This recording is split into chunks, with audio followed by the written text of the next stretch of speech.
Welcome back to Born to Bear It. Today's episode is all about the wonderful menstrual cycle. And why are we talking about that time of the month? Because ladies, our bodies are super complex and there's something called tracking that can help us out when we are trying to conceive. So if you are at that part of the journey, then follow along. This episode is definitely for you. But PSA, I am no physician. I do not claim to know these things as fact. I am just sharing my experience and what I've learned along the way as we were trying to conceive.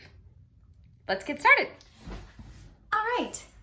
Let's talk about the menstrual cycle and what it means to actually ovulate, and then how do you track in order to know when you're ovulating. Because when we were not finding the results that we wanted, we started doing our own research and we started to do some tracking, and essentially we were clueless. I didn't know anything about my body, and I didn't even know how long sperm could live inside of my uterus. In case you're like me, it's about 3 to 5 days. So we began to actually track my cycles, because if you go to Google, as I said in a previous video, Google is your best friend and your worst enemy. Google will tell you, of course, that the average female's cycle is 28 days long, and the average woman will ovulate on day 14. Well, that average is baloney, because not everyone is the same. And so my biggest suggestion is, if you are trying to conceive and you're just kind of winging it and hope it happens, I think that's fantastic. But if you are getting to that point where you're frustrated and you want more answers, then I highly suggest tracking. And so that's what we're going to talk about a little bit more right now, is how to track your cycle. So first, what is tracking? Tracking is essentially looking at some of your body's symptoms, rhythm and blues, whatever you want to call it, that show you that you are about to ovulate, and maybe even when you're about to start your period. And the more closely you pay attention to those signals, the more likely you'll be able to tell when you are about to ovulate. And the first step to tracking is, how are you going to track? You could do old school paper and pencil. When I first started tracking, I got out a piece of paper and I drew the weeks or the days of the week of each month on that piece of paper, and I wrote down everything each day, because you're tracking something every day. However, there are so many free apps out there that you can use to track these things. That way it's right there, accessible on your phone all the time. I highly suggest it. You can take it with you to your OB appointments. It's really convenient. But what exactly are you tracking on that calendar? The first thing that you are tracking is your body temperature. And when you are, so how you track your body temperature is right when you wake up. They say before you even get up out of bed, you are reaching for a thermometer. If you're doing it old school, you're reaching for maybe a certain device, which I'll talk about here in a second. And you are tracking what your body temperature is before you have essentially urinated in the morning, before you let go of that hot fluid. Your body temperature right away in the morning is what you are going to write down on each day of that calendar, because your body temperature will spike after ovulation. So speaking of taking that temperature every morning, there are devices out there that can help with this. And I have tried 2 of them, and so I'm just going to give my personal opinion on this. This is not affiliated with these at all, but I will also link them below. But the first one that I tried is called the Daysy, and it's essentially like a smart thermometer. Yeah, and you would have to, I kept it by my bedside every morning. I would have to wake up, stick it under my tongue, and they suggest taking it at the same time every morning, so that made it difficult. Plus, I felt like sometimes there was a disconnect between when I plugged my Daysy into my phone. I also just forgot to do it all the time. So Daysy was a waste of money. It was over $300. I do not suggest that one. The one that I switched to because of a wonderful friend's suggestion, and she actually let me borrow it, is called the Ava bracelet. And this one is extremely easy to use and very effective. It's a bracelet that you wear at night while you sleep, ladies. You put it on before you go to bed. You don't have to do anything then in the morning. You just wake up and you essentially sync your phone to the bracelet, which you'll set up when you open the app, all that fun stuff. But it's a Bluetooth connection. It's going to connect directly to your phone. You're going to hit sync, and it's going to download your body temperature throughout the night and what it was tracking. I want to say it tracked a few other things while you were sleeping, but it was so convenient because I did not have to remember to take my temperature in the morning. Ava just tracked it for me. And then in that Ava app, I could actually see when, as it figured out my cycle, I could see when I was about to ovulate. And Ava would give me some sort of notifications, almost like when it was coming. But other than tracking your basal body temperature every morning and seeing that rise in temperature to know when you have ovulated, there are a few other things that you can look for. The second thing you should be tracking is your cervical mucus. And this sounds kind of icky, and I'm not gonna lie, I did not do this for a very long time because I felt very uncomfortable about it and I didn't understand enough about it.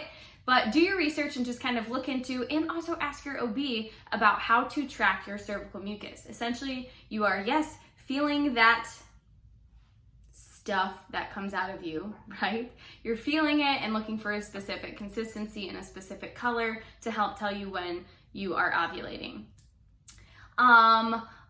Also track essentially any bodily symptom, like tender breasts or your libido, like how in the mood are you? Write that down on your paper, or if you're using an app, a lot of those apps will have certain things that you can add to the day. Like I know my Ava bracelet app said, like I could go in and I could add like breast tenderness, I could mucus, specific mucus tendencies. I could go in and I could do all of that right on the app, or I could click add note and I could add something specifically that I wanted to type in. So convenient, the easiest way to track, use an app. Side note, let's talk about that whole like tracking your libido and tracking your sex drive. What?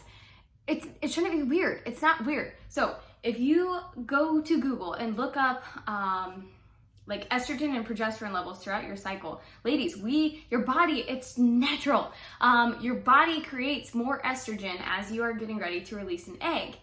As your body creates more estrogen, it's telling your body like, hey, turn on the Marvin Gaye music, like it is time to make a baby. So as you're noticing those things, like write it down, because that's what's natural. As the estrogen goes up, it's telling your body to ovulate. And then once you ovulate, the other hormone, ladies, it's called progesterone. Once you ovulate, I should say, the progesterone that's been pretty level in your body starts to go up, because progesterone helps you keep a pregnancy. It's all about the hormones. I know that doesn't make sense. I'll try to insert a graph here, but also go and do your research. Like just look up like hormones throughout the menstrual cycle. You'll find out some interesting stuff that they don't teach you in health class. And the final thing we need to cover in this video about tracking and trying to conceive is what they call ovulation strips or ovulation tests. And I am going to read this to you so I don't mess this up. But those ovulation test strips essentially work by measuring your LH or your luteinizing hormone. And so I don't get this wrong. When you pee on that stick, right, it's looking for a certain amount of luteinizing hormone, that LH level in your pee. And then a rise in LH signals your ovaries to release the egg.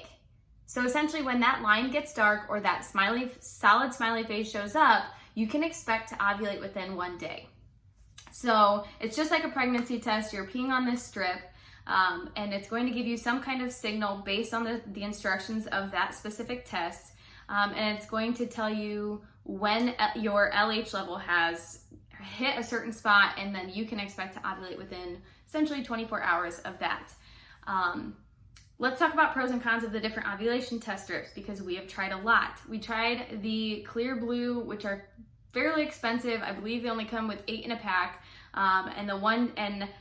You pee on it like a pregnancy test, and then on the screen you'll get either like, I think nothing, you'll get like a flashing smiley face, and then you'll get a solid smiley face. So the flashing smiley face means like you're getting ready to ovulate.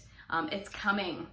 Your LH is rising. And then the solid smiley face means like your LH has reached a certain level. So like it's almost time to go, essentially. Like you've got your signal. This is your trigger. I hated them. Some people love them and really swear by them, but I hated them because number one, half the time, like I would get a flashing smiley face the whole time, and I'm like, what the heck, that's 8 days in a row. Why am I not getting the solid smiley face?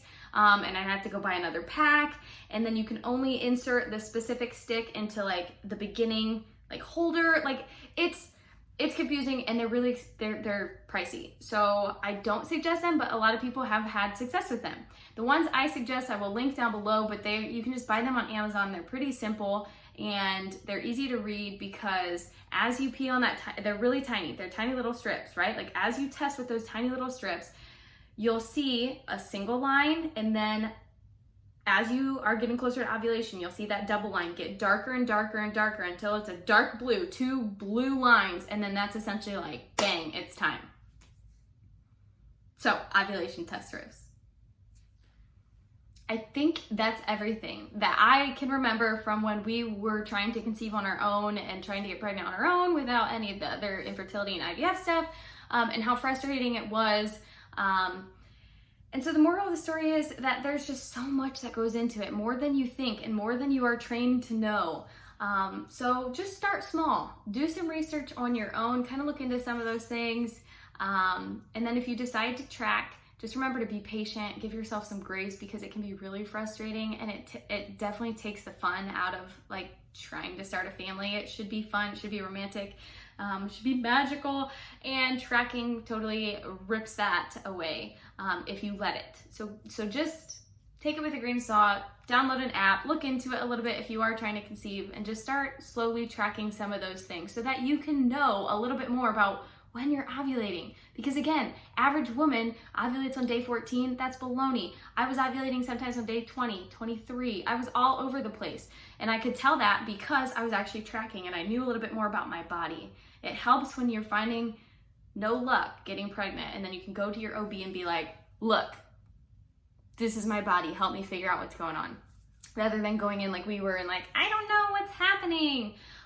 So I hope this video helped. If you are in this process or in that part of your journey, please hit me with more questions. I would love to answer in another video. But as the joke goes, women can just essentially blink at their husband and be pregnant, right? While there are some of us, we're not that lucky. And some of us are just born to bear that burden. And that's okay. We were born to bear it. So my advice is get tracking, and as always, stay awesome.